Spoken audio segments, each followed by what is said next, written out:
အခုအနေနဲ့ဖြစ်သွားတာလို့တခုခုဆရာတို့ English လို့ပြောနေတဲ့အခါကျလို့ရှိရင် just plus verb ကိုသုံးပြီးတော့ဆရာတို့ပြောလို့ရမှာဖြစ်တယ်။ example လေးကြည့်ကြည့်အောင် I just called you ဒါအခုအနေနဲ့ပဲဒီကိုဖုန်းခေါ်လိုက်က She just left the office ဒီမှာအခုအနေနဲ့ပဲဒီကနေထွက်သွားတာ We just finished lunch ဘာလို့အခုအနေနဲ့ပဲနေ့လယ်စာစားပြီးတော့ He just texted me သူအခုအနေနဲ့ပဲငါ့ကို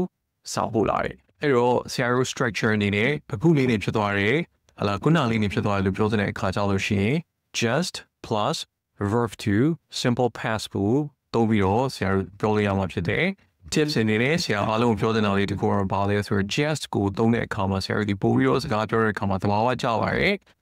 natural ဖြစ်ပါတယ်အဲ့တော့ကောင်းပြီဒီ lesson လေးကတော့တော့ဆရာတို့နောက် lesson မှာပြန်ဆောင်ကြမယ် video lesson လေးအားလုံးဆရာ Harry တော့ကောင်းပါသွားကြည့်ကြအောင်